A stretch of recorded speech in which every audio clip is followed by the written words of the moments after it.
السلام علیکم۔ بسم اللہ الرحمن الرحیم۔ بیت الخلاء کی سنتیں۔ انسان دنیا میں آتا ہے تو اس کے ساتھ ہی کئی ضرورتیں ساتھ آتی ہیں، اور ایسی ضرورتیں جو وقت پر پوری نہ ہوں تو انسان جینے مرنے کی کگار پر آ جاتا ہے۔ اور انہی تمام ضرورتوں میں واش روم یا ٹوائلٹ جانا، پاخانہ یا پیشاب کرنا، لیکن اس وقت جب آپ ان ضرورتوں سے فارغ ہو رہے ہوں تب آپ نے کچھ باتوں کا دھیان نہیں دیا تو آگے چل کر بہت نقصان ہو سکتا ہے۔ اس لیے اسلام نے یہاں بھی رہنمائی کی ہے کہ ایک مسلمان کو واش روم جاتے وقت اور اس کے اندر اور نکلتے وقت کن کن چیزوں کا خیال کرنا چاہیے۔ تو یہاں پر ہم ان 7 غلطیوں کا ذکر کریں گے۔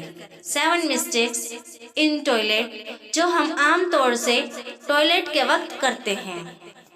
پہلی غلطی، دعائیں نہ پڑھنا۔ جب ہم دعائیں پڑھ لیتے ہیں تو اندر موجود شیاطین اور ہمارے بیچ ایک پردہ بن جاتا ہے، جس سے ہم کسی بھی طرح کا نقصان سے بچ جاتے ہیں۔ جیسا کہ آپ جانتے ہیں کہ فلاں پر کچھ آسیب کا اثر ہو گیا ہے، تو کئی بار اسی لاپرواہی کی وجہ سے ہوتا ہے۔ اس لیے دعاؤں کا خاص اہتمام رکھیں۔ واش روم میں جانے سے پہلے دعا پڑھنی چاہیے، واش روم کے اندر دعا مت پڑھنی چاہیے۔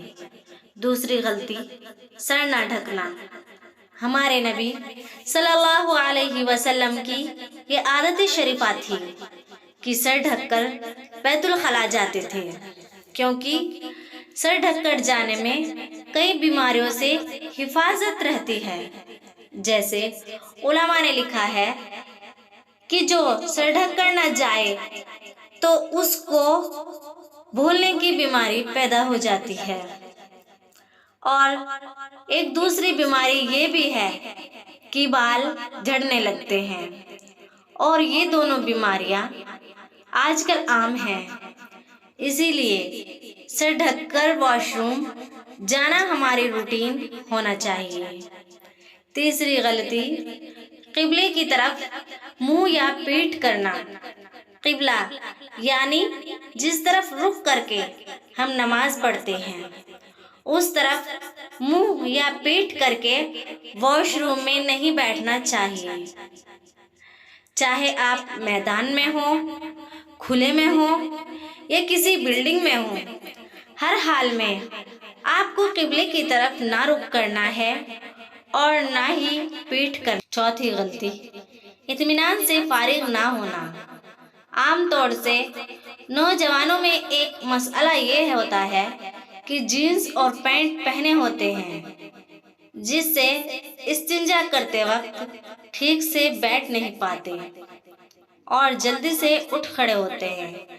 حالانکہ جب تک یہ اطمینان حاصل نہ ہو جائے کہ ایک بھی قطرہ نہیں بچا، اس وقت تک رکے رہنا چاہیے اور پھر پانی کا استعمال کر کے باہر نکال لینا چاہیے، کیونکہ ان چیزوں سے بیماریاں بنتی ہیں۔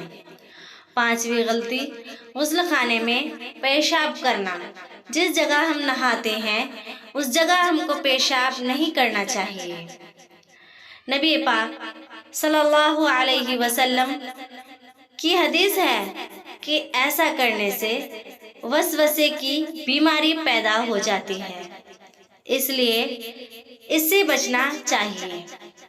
اگر باتھ روم پکا ہے تو الگ بات ہے، پانی ڈالنے سے بہہ جائے گا، لیکن بہتر ہے اس جگہ کو پیشاب کرنے کی جگہ نہ بنائیں، اور اگر کرنا ہے جس جگہ ہم نہاتے ہیں اس جگہ ہم کو پیشاب نہیں کرنا چاہیے۔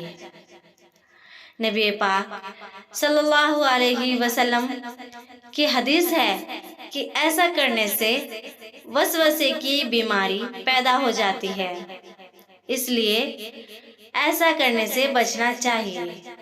اگر باتھ روم پکا ہے تو الگ بات ہے، پانی ڈالنے سے بہہ جائے گا، لیکن بہتر ہے